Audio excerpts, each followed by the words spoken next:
ছি, আবিরের রুচি দেখেছিস? এমন কালো কুচকুচে মেয়ে পছন্দ করেছে বিয়ের জন্য। আমার তো দেখলেই গা ঘিন ঘিন করে। তুমি ঠিকই বলেছ খালামণি। ছোট ভাইয়াটা কি যে মেয়ে পছন্দ করেছে। বড় দুই ভাবি দেখতে কি সুন্দর, আবার খুব বড়লোক ঘরের। আমি তো এই বিয়েতে আসতেই চাইনি, শুধু বউর কথা রাখতে আসা। যেদিন এই মেয়ে দেখতে গিয়েছিলাম সেদিনই আমার দেখে মেজাজ খারাপ হয়েছিল। আবির ছেলেটার লেখাপড়া জানা, কত সুন্দর একটা ছেলে। ওর বউ কুচকুচে কালো, এটা মানতে কষ্ট হচ্ছে। ভাইয়া সোজা বলে দিয়েছে এই মেয়ে ছাড়া বিয়ে করবে না। বাবা মা কি করবে বলো? কি দিয়েছে এই মেয়ের বাপের বাড়ি থেকে? যে কালো মেয়ে, ঘর সাজিয়ে মালপত্র দেওয়া উচিত। ছোট ভাইয়া গরিব ঘরের মেয়ে বিয়ে করেছে, আর সোজা বলে দিয়েছে কোনো যৌতুক নেওয়া চলবে না। আফসোস ছেলেটার জন্য। আমার দেবরের মেয়ে আনিকা দেখতে কত সুন্দর। তোর মাকে বললাম মেয়েটাকে আবিরের সাথে আনো, শুনলই না। কি রে, এখানে কি করিস? তখন থেকে ডেকে যাচ্ছি। আবির রেডি হয়ে তোদের ডাকছে, বরযাত্রী যেতে হবে না? কথাটা বললেন আবিরের মা তার ছোট মেয়েকে। তার কথা শুনে ছোট বোন তার খালার থেমে গেল। ছোট বোন জয়ী বলল, মা, আমার যেতে ইচ্ছে করছে না। সে কি কথা কেন? তোমার ছেলের বউ তো একটা পেতনি, তাকে আনতে যাওয়ার কি আছে? আবিরের মা পাশে দাঁড়িয়ে থাকা ছোট বোনকে বলল, দেখেছিস জয়ীর কথা কি বলছে? কালো হোক পেতনি হোক, এ বাড়ির ছোট বউ। আবির শুনলে কষ্ট পাবে না বল? জয়ী ঠিকই বলেছি বাবু, ওর বউ আসলে খুব কালো। দেখো, একদিন তোমাদের এই কালো বউয়ের জন্য আফসোস করতে হবে। সব কিছু শুনি আবিরের মায়ের কপালে ভাঁজ পড়ল। আসলে কি মেয়েটা লক্ষ্মী? আবিরের আরও দুইটা বড় ভাই আছে, 3 ভাই 1 বোন। বড় 2 ভাইয়ের বউ অনেক সুন্দরী এবং বড়লোক ঘরের মেয়ে। ছোট বোন এখনও লেখাপড়া করছেন। বাবার বিরাট বিজনেস, 3 ভাই মিলে দেখাশোনা করে। সবাই এক পরিবারেই থাকে। আবির ছোটবেলা থেকে একটু ব্যতিক্রম, সবার মতো না। ওর ইচ্ছে ছিল এমন মেয়ে বিয়ে করবে যে দেখতে অসম্ভব সুন্দর দেখতে হবে না, বিরাট কোটিপতির মেয়ে হবে না, কিন্তু সুন্দর একটা মন থাকবে, যাকে বিয়ে করে সুখে কাটাতে পারবে সারাটা জীবন। আবিরের বইয়ের নাম মায়া। মেয়েটা দেখতে কালো, কিন্তু অদ্ভুত একটা মায়া সারাটা চোখ জুড়ে, যেটা আবিরের দেখে ভালো লেগেছে। মায়া আবিরের বন্ধুর বোন। কখনো কারো সাথে কেউ কথা বলেনি, কিন্তু আবিরর বন্ধুর বোন মায়াকে ওদের বাড়িতে দেখে পছন্দ করে। তারপর বাবা মাকে জানায়। আবিরের বাবা আমজাদ হোসেন ছোট ছেলেকে কিছু বললেন না, কারণ ছেলে বড় হয়েছে, তাকে বাধা দেওয়ার কোনো ইচ্ছে নেই। বড় 2 ছেলেকে নিজের বন্ধুর 2 মেয়ের সাথে দিয়ে ঘরে এনেছেন। তাই ছোট ছেলের বেলায় সে নীরব ভূমিকা পালন করলেন। আবিরের বরযাত্রীতে খুব কম লোক গেল। আবিরের কিছু বন্ধু আর কাজিন কয়েকজন। আবিরের ছোট মামার খালো, মাত্র হাতে গোনা 20-25 জন। আবির ভালো করে জানে মায়াকে এই বাড়ির কারো পছন্দ না, কিন্তু সবাই একদিন নিজের ভুল বুঝতে পেরে মায়াকে আপন করে নেবে। বড় 2 ভাই আর তাদের বউ সোজা বলে দিয়েছে তাদের সমস্যা আছে, যেতে পারবে না। আর আমজাদ সাহেবের কোনো টু শব্দ নেই এই নিয়ে। আবিরের মার হয়েছে যত জ্বালা। একদিকে আবির তার ছোট ছেলে, অন্যদিকে কেউ রাজি নাই এই বিয়েতে। কি হবে পরে এটা ভেবে তিনি অস্থির। ওদিকে বিয়ের অনুষ্ঠান শেষ, এখন বউ আনার পালা। মায়া এখনও ভালো করে আবিরকে দেখেনি। কেমন হবে ওদের বিবাহিত জীবন, তাই ভাবতে লাগলো সারাটা পথ।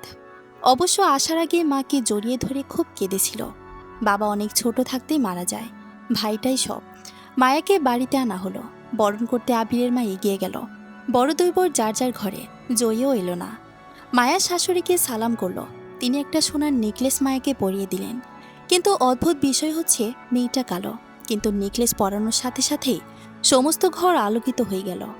আবিরের মা মায়াকে নিজের ঘরে নিয়ে গেলেন। আবিরের বাবার সাথে পরিচয় করিয়ে দিলেন। তাকে পায়ে হাত দিয়ে সালাম করতেই তিনি সরে গেলেন। তাই দেখে মায়া অবাক হয়ে গেল। আমজাদ সাহেব এবার চেয়ারে বসে বললেন, আমার ছোট ছেলের বিয়ে আমি আমার পছন্দ করা মেয়ের সাথে দিতে চেয়েছিলাম, কিন্তু সে তোমাকে বিয়ে করেছে ভালো কথা। যেদিন তুমি এ বাড়ির সবার মন জয় করতে পারবে, সেদিন আমি তোমাকে মেনে নেব। এখন তুমি যেতে পারো। সবকিছু শুনে মায়ের চোখ ভিজে গেল। মাথা নিচু করে শ্বশুরের সামনে দাঁড়িয়ে আছে। আবিরের মায়ের খুব কষ্ট লাগছে, কিন্তু স্বামীর মুখের ওপরে কথা বলার সাহস নেই। আবির এসবের কিছুই জানে না। সে পাশের ঘরে বন্ধুদের নিয়ে ব্যস্ত। মায়াকে আবিরের এক কাজিন বাসর ঘরে বসিয়ে দিয়ে আসলো। একটু পর আবির ঘরে ঢুকলো। মায়া আবিরের পায়ে হাত দিয়ে সালাম করতেই আবির ওর ঘোমটা তুলে ওর চেহারা দেখে অবাক হয়ে গেল। মায়াকে বলল, সে কি, তুমি কাঁদছো কেন? মায়ের জন্য খারাপ লাগছে। কয়েকদিন পর সব ঠিক হয়ে যাবে। আচ্ছা, আমি এত কালো, তবু আপনি আমাকে কেন বিয়ে করলেন? তোমাকে কেমন লাগে দেখতে, এটা জানতে হলে আমার চোখ তোমার চোখের জায়গায় লাগাতে হবে। এই কথা শুনে মায়া হেসে দিল। সারা রাত দুজনের গল্প করে কেটে গেল। সকালে মায়া ফজরের নামাজ পড়ে কোরআন তেলাওয়াত করল। আবিরকে জাগিয়ে আজ ফজরের নামাজ পড়িয়েছে। একটু পর মায়া গেল রান্নাঘরে, যে দেখে শাশুড়ি রান্না করছে। মায়া এখনো দুই যা আর ননদকে দেখেনি। অবশ্য কেউ 10টার আগে ঘুম থেকে ওঠে না। 3 ছেলে আর স্বামীর জন্য আগে আগে রান্নাঘরে ঢুকতে হয়। বিয়ের 1 বছরের মধ্যে বড় দুই বউ কখনো দেখেনি। ছোট বউকে দেখে তিনি অবাক হয়ে গেলেন। বললেন, তুমি রান্নাঘরে কেন মা? নিজের রুমে যাও। মা, আমি গরিব ঘরের মেয়ে, কাজ করতে ভালো লাগে, আপনি সরুন, আমি রান্না করছি। এ বলে জোর করে কাজে লেগে গেল। একটু পর বড় দুই বউ এসে ওকে দেখে অবাক। মনে মনে বলল, সবার চোখে ভালো হওয়ার নাটক কিছুদিন যাক, তখন দেখা যাবে। রান্নাঘরে ওকেও দিচ্ছে না। মায়া চা নিয়ে শ্বশুরের ঘরের দিকে গেল। মনটা ছটফট করছে, তিনি যদি কিছু বলে ওঠেন। চা নিতেই একটু পর কিছুর শব্দ পাওয়া গেল। মনে হচ্ছে কেউ কিছু ভেঙে ফেলেছে। আমজাদ সাহেব চায়ের কাপ ভেঙে চিৎকার করে উঠলেন, মা, আপনি ভালো করে জানেন যে আবিরের বউকে বাবা মেনে নেননি, তাহলে ওকে কেন চা নিয়ে পাঠালেন? আপু ঠিকই বলেছে, আপনি তো ওকে নিষেধ করবেন বাবার সামনে যেতে। কথাগুলো বলল আবিরের বড় দুই ভাবি।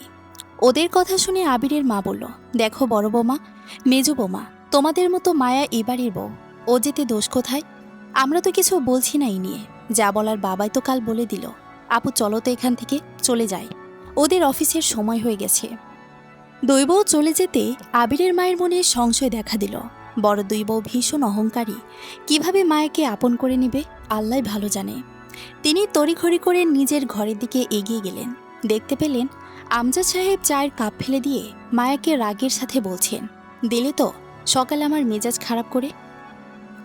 বাবা, আমি জানতাম না আপনি চায়ে চিনি খান না, তোমাকে জানতেও বলিনি। আমার কোনো কাজ তোমার করতে হবে না, চাকর আছে কাজের জন্য। আমার ভালো লাগে না এত আদিক্ষিতা। বাবা, আমার ভুল হয়ে গেছে, দয়া করে আমাকে এভাবে দূরে ঠেলে দেবেন না। আমার বাবা নেই, আপনি আমার বাবা। আমজাদ সাহেব চুপ করে আছেন। এমন সময় আবিরের মা ঘরে ঢুকে বলল, আবিরের বাবা, আসলে ছোট বৌমার কোনো দোষ নেই, আমি ওকে বলেই দেইনি আপনি চায়ে চিনি খান না। আবিরের বাবা বলল, এতদিন তুমি আমাকে চা দিয়েছ, আজ কি দিতে সমস্যা ছিল তোমার? আবিরের মা স্বামীর কথা শুনে চুপ হয়ে গেলেন। মায়া ঘরে যেতেই আবির ওর হাত টেনে ধরল। মায়া লজ্জা পেয়ে বলল, কী করছেন আপনি? ছাড়ুন, কেউ দেখে ফেলবে। আমার বইয়ের হাত আমি ধরেছি। কার কি? বাবার ঘরে চা নিয়ে গিয়েছিলে? হ্যাঁ। বাবার কথায় কষ্ট পেয়েছো তাই না? কথাটা শুনে মায়ের চোখ ছলছল করছে। আবির মায়েকে খাটে বসিয়ে পাশে বসে বলল, ছোটবেলা থেকেই দেখে আসছি বাবা ভীষণ রাগী। বড় দুই ভাইয়াকে নিজের বন্ধুর দুই মেয়ে এনে দিয়েছেন, তাদের কোনো অন্যায় কখনো বাবা চোখে পড়ে না। তোমাকে আমি নিজে পছন্দ করি, বাবা চেয়েছিল অন্য মেয়েকে বিয়ে করি, তাই এত রেগে আছে। তুমি এই স্বপ্নে মন খারাপ করবে না, একদিন সব ঠিক হয়ে যাবে। মায়া এবার চোখের পানি ঝরঝর করে ছেড়ে দিয়ে বলল, তাহলে আমাকে কেন বিয়ে করলেন? বাবার পছন্দ করা মেয়েকেই বিয়ে করতেন। আবির ওর চোখের পানি মুছে দিয়ে বলল, আরে পাগলি বউ আমার, সবার পছন্দ করা মেয়ে বিয়ে করলে সবাই খুশি হতো, কিন্তু আমি আমার এই মায়াবতীকে কোথায় পেতাম? আমার দরকার তোমাকে, আর কোনো সুন্দরী মেয়েকে না। মায়ের কষ্ট আবিরের কথা শুনে মুছে যেত। ঘরে আসলেই স্বামীর ভালোবাসায় মুগ্ধ হয়ে যেত। এই সুযোগটায় কাজে লাগিয়ে আবিরকে বলল, আজ আমাকে একটা কথা আপনার দিতে হবে। কি কথা বলো? আমি তোমার সব কথাই শুনব, বেশি কিছু না, শুধু 5 ওয়াক্ত নামাজ পড়তে হবে। আমাকে কথা দেন, আমার কথা রাখবেন? আবির হেসে দিয়ে বলল, আচ্ছা ঠিক আছে, তোমাকে কথা দিলাম। আসলে কি জানো, ছোটবেলায় বাবার হাত ধরে আমরা 3 ভাই মসজিদে চলে যেতাম, কিন্তু বড় হবার পর নিজেদের ক্যারিয়ার গড়তে গিয়ে নামাজি অলসতা চলে আসলো। কিন্তু এখন থেকে আগের মতোই মসজিদে যাব। কথাটা শুনে মায়া খুব খুশি হলো। মায়ার সাথে 2 জার ননদ জয়ীর দেখা হয়েছে, কিন্তু মায়ের সাথে কেউ ভালো করে কথা বলেনি, বিশেষ করে বড় 2 জা। ওদের সারাদিন রূপচর্চা আর হিন্দি সিরিয়াল নিয়ে সময় কেটে যায়। শাশুড়ির সাথে খুব কম সময় রান্নাঘরে থাকে। আবিরের মায়ের এই বয়সেও রান্নার ধকল সামলাতে হয়, আর বাকি কাজ যদিও কাজের মানুষ করে, কিন্তু আসল কাজগুলো তো নিজেদেরই করতে হয়। মায়া রান্নাঘরে শাশুড়ির সাথে সবকিছুতে সাহায্য করল। বড় দুই বউ একটু এসেছিল, কিন্তু মায়াকে দেখেই মুখ বাঁকিয়ে চলে গেল। কেমন একটা ভাব, যেন মায়া যেখানে থাকবে ওরা থাকবে না। আবিরের মায়ের এসব দেখে ভীষণ রাগ হলো। সুযোগ খুঁজতে লাগলো বড় দুই বউকে চোখে আঙ্গুল দেখিয়ে দেবেন। মায়া কালো হলেও একটা মানুষ। আমজাদ সাহেব দুপুরে নামাজ পড়তে মসজিদে গেলেন। তিনি 5 ওয়াক্ত নামাজ পড়েন।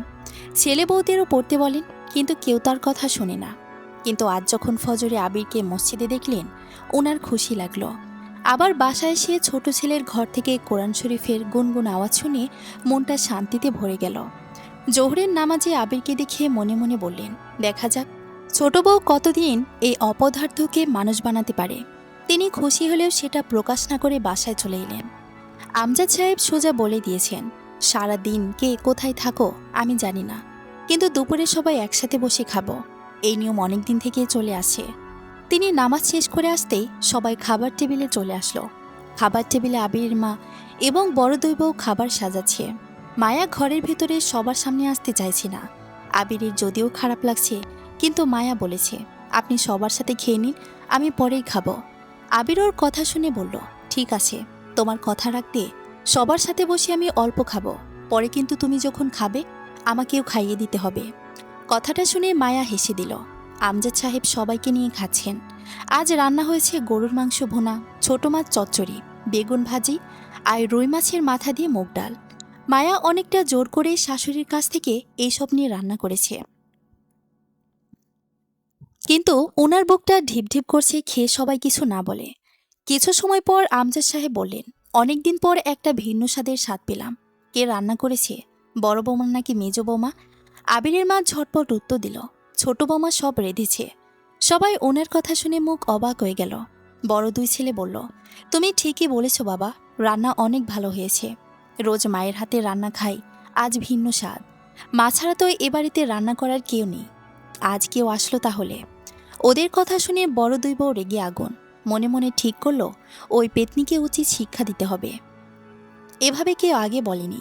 ওই মেয়ে ইচ্ছে করে এসব কাজ করছে, ভালো শাস্তি চাইছে সবার সামনে। কথাগুলি মায়ের কানেও গেল।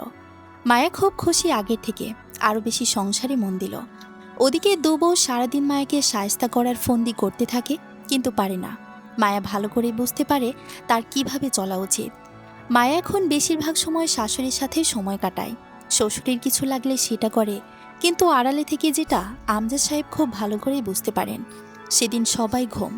মায়ার ছোটবেলা থেকে ঘুমের ভেতরে উঠে একবার পানি খেতে হবে, কিন্তু আজ পানি ঘরে রাখতে মনে নেই। পানির জগ নিয়ে রান্নাঘরের দিকে এগিয়ে আসতে লাগলো, কিন্তু এত রাতে জয়ের ঘরের লাইট অন করা দেখে একটু অবাক হলো। মনে মনে ভাবল, হয়তো সামনে ওর পরীক্ষা, পানি নিয়ে চলে আসবে। ঠিক এমন সময় টের পেল জয়ী বমি করছে। মায়া পাশে একটু দাঁড়ালো। জয়ী কি অসুস্থ, এত রাতে বমি করছে? যদিও জয়ী ওকে পছন্দ করে না, এটাও বুঝতে পেরে তবু ওর ঘরে গেল। ঘরে ঢুকবার পরে মায়া জয়ীর কথা শুনে চমকে গেল। জয়ী কাউকে ফোন করেছে। মাহিম, আমি এখন কি করব বলো? তোমার সন্তান আমার পেটে, 3 মাস হতে চলল। ভয় করে বাসার কেউ যদি টের পায় তখন কি হবে? ভাইয়ারা জানতে পারলে খুন করে ফেলবে, আর বাবা জানতে পারলে কিয়ামত করে দিবে সারা বাড়িতে। প্লিজ তুমি কিছু করো। মায়া সব শুনে হা করে তাকিয়ে আছে। জয়ী কথা শেষ করে পেছনে ফিরে চাইতে দেখে ছোট ভাবি দাঁড়িয়ে আছে। জয়ী ভূত দেখার মতো চমকে উঠে মায়াকে বলল, ভাবি, আমি তোমার পায়ে ধরি, তুমি কাউকে বলো না। আমার আর মাহিমের বিয়ে হয়েছে 1 বছর হতে চলল, বাবা জানতে পারলে খুন করে ফেলবে। মায়া ওর কথা শুনে হা করে আছে। জয়ী কি বলছে পাগলের মতো? জয়ী মায়ের পা জড়িয়ে ধরে কেঁদে চলেছে। ছোট ভাবি, আমি তোমাকে অনেক অপমান করেছি, তোমার যা ইচ্ছে তাই বলো, কিন্তু কথাটা কাউকে বলো না। এবার মায়া মুখ খুলল, বলল, দেখো মায়া, আমাকে এবারই কেউ পছন্দ করে না, এটা তুমি খুব ভালো করে জানো। আমার কিছু করার নেই, তুমি যা ভালো বোঝো করো। ভাবি, আমি জানি তুমি আমার উপরে রেগে আছো। আমি তোমার ছোট বোনের মতো, আমার উপর তুমি রেগে থেকো না। একটা কিছু করো ভাবি। ঠিক আছে, তুমি ঘুমাও, আমি দেখছি কি করা যায়। মায়া চিন্তা করতে লাগলো কি করা যায়। কথাটা আবিরকে জানাতে হবে, কিছু হবার আগেই। সারা রাত মায়া চিন্তা করতে লাগলো কিভাবে সমাধান করা যায়। সকালে মায়ের লাল চোখ দেখে আবির জিজ্ঞেস করলো, মায়া, তোমার শরীর খারাপ? কই না তো, কেন? তোমার চোখ লাল কেন? জ্বর আসেনি তো? আমার কিছু হয়নি, আপনার চিন্তা করতে হবে না। মায়ার কথা শুনে আবির আর কিছু বলল না। জয়ীকে মায়া বলে দিয়েছে, তুমি সাবধানে থেকো, কেউ যেন জানতে না পারে। পরের দিন মায়া শাশুড়িকে সব খুলে বলল। তিনি সব শুনে হাই হাই করতে লাগলো। মায়া বুঝিয়ে বলল, মা, আপনি চিন্তা করবেন না, আল্লাহর হুকুম ছাড়া কিছু হয় না। আর ওদের অনেক আগেই বিয়ে হয়ে গেছে। বাবার মুখের দিকে তাকিয়ে ওদের সাহস হয়নি কিছু বলার। তাছাড়া জয়ী এখন মা হতে চলেছে, যেভাবেই হোক বাবাকে রাজি করাতে হবে। ছোট বৌমা, তুমি তোমার শ্বশুরকে চেনো না, কিয়ামত ঘটিয়ে ফেলবে। আর বেশি ভয় হচ্ছে বড় দুই বউ নিয়ে জানতে পারলে সারা বাড়িতে ঢোল বাজিয়ে ছাড়বে। মা, আপনি কোনো চিন্তা করবেন না, আমি ছাড়া আর কেউ জানতে পারবে না। আপনি এখন জয়ীকে এই নিয়ে কিছু বলবেন না, এমনিতেই ও অনেক টেনশনে আছে। ঠিক আছে মা, আমি বলবো না। আমার মেয়ে কেন এমন করলো আমাকে বলতে পারতো, আমি ওর বাবাকে রাজি করাতাম। এখন কি হবে? মা, আপনি এভাবে ভেঙে পড়বেন না, আল্লাহ ঠিক একটা উপায় বের করবেন। বড় দুই বোন নিজেদের মতো থাকতে লাগলো। মায়ার সাথে তেমন কথা বলে না, মায়াও নিজের মতোই থাকে। বাকিটা সময় মায়া জয়ীর সাথে অথবা শাশুড়ির সাথে গল্প করেই কাটায়। জয়ীকে সান্ত্বনা দেয় ধৈর্য ধরতে। একদিন আমজাদ সাহেব নামাজ শেষে বাড়িতে এলেন, কিন্তু শরীরটা ভালো লাগছে না, কেমন যেন বমি বমি ভাব। এসে বিছানায় শুয়ে পড়লেন। মায়া শ্বশুর আসার আগেই প্রতিদিনের মতো খাবার রেডি রাখলো। কিন্তু তিনি যখন ঘরে চলে গেল, মায়ার সন্দেহ হলো বাবার শরীর ঠিক আছে তো। ও তাড়াতাড়ি করে আমজাদ সাহেবের ঘরের দিকে এগিয়ে গেল। যে দেখতে পেল আমজাদ সাহেব হড়বড় করে বমি করছে। মায়া ভয় পেয়ে গেল কি করবে। ওদিকে শাশুড়ি বাড়িতে নেই, ছোট বোনের বাড়িতে গেছে। মায়া বড় দুই জায়গায় তাড়াতাড়ি ডাকতে গেল। সব শুনে দুই বোন বলল, এত এত লাফালাফির কি আছে? মানুষের মাঝে মাঝে বমি হতেই পারে, একটু পর ঠিক হয়ে যাবে। মায়া আর কিছু না বলে আবিরকে ফোন করে আসতে বলল। জয়ীকে সাথে নিয়ে শ্বশুরের কাছে গেল, সবকিছু ধুয়ে পরিষ্কার করলো। এর মধ্যে আবির চলে আসলো। আমজাদ সাহেবকে হাসপাতালে তাড়াতাড়ি করে নিয়ে গেল। ওখানে নিলে ডাক্তার বলল, ওনার পেটে পয়জন ঢুকেছে, ঠিক হয়ে যাবে। হাসপাতালে নেওয়ার পর কয়েকবার বমি হলো। মায়া সবসময় ডাক্তারের সাথে সাথেই থাকছে, কখনো আমজাদ সাহেবের কাছে, কখনো ডাক্তারের কাছে। আবিরের মাকেও খবর দেওয়া হয়েছে। তিনি এসে কান্নায় ভেঙে পড়লেন। মায়া সান্ত্বনা দিতে লাগলো, বলল, কিছু হবে না, কিছু হবে না, আল্লাহ আছেন সাথে। আমজাদ সাহেবের পেট ওয়াশ করানো হলো, স্যালাইন চলছে। বড় দুই বউ এসেছে। তারা এসে এমন ভাব করতে লাগলো যেন তাদের মতো ভালো মানুষ আর নেই। এখন আগের থেকে অনেক সুস্থ আমজাদ সাহেব। মায়া এখন আর হাসপাতালে আসছে না। যদি শ্বশুর বলে, তুমি এখানে কেন এসেছো, তখন কি বলবে এই ভয়ে।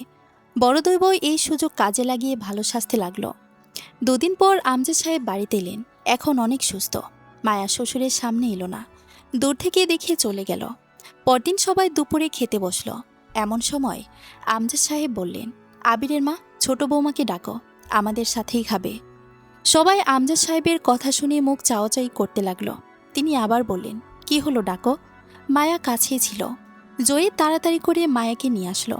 মায়া আসতেই তিনি উঠে গিয়ে মাথায় হাত রেখে বললেন, আল্লাহ অনেক ছোট থাকতে আমার মাকে উঠিয়ে নিয়ে গেছেন, আজ এতগুলো বছর পর আবার ফিরিয়ে দিলেন। মাগো, সত্যি তুই রত্ন, যাকে আমার ছোট ছেলে খুঁজে এনে দিয়েছে আমার কাছে। সবাই অবাক হচ্ছ কেন? এমন কথা বলছি কারণ একজন সন্তানই তার মাকে চিনতে পারে। মেয়েটা এবারই লক্ষ্মী, আর এই লক্ষ্মীকে আমি চিনতে ভুল করেছি। মায়া ছোট বাচ্চাদের মতো কাঁদতে লাগলো। আবিরের চোখেও পানি। মায়া পেরেছে বাবাকে খুশি করতে। সেদিন হাসপাতালে বসে আবিরের বাবা বলেছিল, জানো আবিরের মা, আমি এতদিন রত্ন ছেড়ে কাচের পেছনে ছুটেছি। ছোট বৌমা কালো হতে পারে, কিন্তু একটা লক্ষ্মী। আমি হাসপাতালে না এলে বুঝতে পারতাম মা মেয়েটা কতটা কর্তব্যপরায়ণ। ও আমার মন জিতে নিল। আর কেউ ভালোবাসুক আর না বাসুক, তাতে কোনো সমস্যা নেই। ও যে আমার মা, আমি ওকে আগলে রাখবো। আবিরের মাও খুশিতে কাঁদছে। বড় দুই বউ হিংসায় জ্বলে যাচ্ছে। মায়া জিতে গেল একটা কালো পেতনি হয়েও। রাগের সাথে ওখান থেকে চলে গেল। সবাই এখন খুব খুশি। মায়া আরও ভালো করে সংসারে মন দিল। সবই ঠিক, এখন শুধু জয়ীর সমস্যা। সেদিন রাতে মায়া আবিরের কাছে সব কিছু বলল। আবির বলল, আমার ভাবতেও কষ্ট হচ্ছে জয়ী কেন এমন করলো। আল্লাহ কপালে যা লিখে রেখেছেন তাই হয়েছে। এখন এর সমাধান বের করতে হবে। তুমি বুঝতে পারছো বাবা কোনোদিন মেনে নেবে না। আচ্ছা, আপনি যখন আমাকে বিয়ে করেছিলেন কেউ রাজি ছিল? আবির হেসে দিয়ে বলল, তোমার সাথে কথায় কে পারবে? তুমি যখন আগের থেকে জানো সমাধানও নিশ্চয়ই বের করে রেখেছ। আজ রাতে আমি আপনি আর মা বাবার ঘরে যাব কথা বলতে। তাড়াতাড়ি রাতে চলে আসবেন। আপনার হুকুম শিরোধার্য। এ কথায় দুজনই হেসে দিল। রাতে তিনজন আমজাদ সাহেবের ঘরে বসে আছে। বাইরে জয়ী কান পেতে আছে কি বলে বাবা শোনার জন্য। আবিরের মায়ের বুক কাঁপছে। অনেকটা জোর করে মায়া ধরে এনেছে। আমজাদ সাহেব তিনজনকে একসাথে দেখে একটু অবাক হলো। বলল, কি ব্যাপার তিনজন একসাথে? আপনার সাথে গল্প করতে এলাম বাবা। আমজাদ সাহেব অনেক গল্প করতে লাগলো। তার ছোটবেলার গল্প, বাবা মায়ের গল্প। মায়া কিভাবে শুরু করবে ভাবতে লাগলো। সবার বুক কাঁপছে। হঠাৎ করে মায়া বলল, বাবা একটা কথা বলবো? হ্যাঁ বলো। তখন থেকে আমি একাই বকে চলছি। আসলে বাবা, জয়ীর কথা বলছিলাম। কেন, জয়ী কিছু করেছে তোমার সাথে? না না বাবা, আসলে বাবা, আমার হাতে খুব ভালো একটা ছেলে আছে। জয়ীকে দেখে ওদের খুব পছন্দ হয়েছে। অনেক ভালো পরিবার বাবা, খানদানি বংশের ছেলে। ওদের খুব ভালো মানাবে। আপনি যদি রাজি থাকেন ছেলের পরিবার থেকে জয়ীকে দেখতে আসবে। কথা শেষ হতেই ঘরে সবাই চুপ করে আছে। আমজাদ সাহেবের উত্তর শুনবার জন্য বাইরে জয়ী আল্লাহ আল্লাহ করছে। মায়া মনে মনে আল্লাহকে ডেকে যাচ্ছে। আমজাদ সাহেব কিছু সময় পর বললেন, এই না হলে মা, সন্তান বলার আগে সব বুঝতে পারে। আমিও কিছুদিন ধরে ভাবছি এই তিন গাধাকে বলবো জয়ী বড় হয়েছে। তোদের কোনো চিন্তা আছে ওকে নিয়ে? ঠিক আছে মা, ওদের আসতে বলো, আমি নিজে ওদের সাথে কথা বলবো। সবাই ভীষণ খুশি। আমজাদ সাহেব এত তাড়াতাড়ি করে রাজি হবেন কেউ ভাবতেই পারেনি। মায়া বাইরে আসতেই জয়ী জড়িয়ে ধরল। বলল, তোমাকে ধন্যবাদ দেওয়ার ভাষা আমার কাছে জানা নেই, কিন্তু আজ তুমি আমার মায়ের পরে জায়গা করে নিলে। সব কিছু করার মালিক আল্লাহ। এই যে উপরে একজন বসে আছেন, তার কাছে শুকরিয়া আদায় করো। রাতে আবির শুয়ে শুয়ে ছটফট করছে। মায়া এখনো আসেনি। আমজাদ সাহেবের ঘরে সবার ঘরে গল্প করছে। ওকে জড়িয়ে না ধরলে আবিরের ঘুম আসে না। অনেক অভিমান নিয়ে শুয়ে রইল। একটু পর মায়া এসে বুঝতে পারল আবির রেগে আছে। পিছন থেকে গলা জড়িয়ে ধরে বলল, বাবার সাথে গল্প করতে করতে দেরি হয়ে গেছে। সরি। লাগবে না সরি, যাও। ও মা, কি রাগ সাহেবের। ঠিক আছে, জয়ীর কাছে গিয়ে ঘুমাই। এ বলে চলে যেতে লাগলো। আবির হাত টেনে ধরে বলল, আমাকে ছেড়ে গেলে খুন করে ফেলব। তুমি জানো না তোমাকে ছাড়া আমার ঘুম আসে না। জয়ীর বিয়ে নিয়ে কথা বলছিলাম, জানো বড় দুই ভাইয়াও রাজি। ভালো তো, শেষমেশ ঘটকালে শুরু করে দিলে। আপন মানুষের একটু আধটু করতে হয়, তাই বুঝি তাহলে আমার জন্য একটা করো। ও মা, কেন, কি আর করার? আমার বউ ঘটকালি করলে আমাকে কে দেখবে? এ কথা শুনতেই মায়া আবিরের বুকে কিল দিতে লাগলো। আবির হেসে দিয়ে ওকে জড়িয়ে ধরল। আবিরের ভালোবাসার কাছে মায়া হারিয়ে যেতে লাগলো সমুদ্রের অতল গভীরে। সমাপ্ত।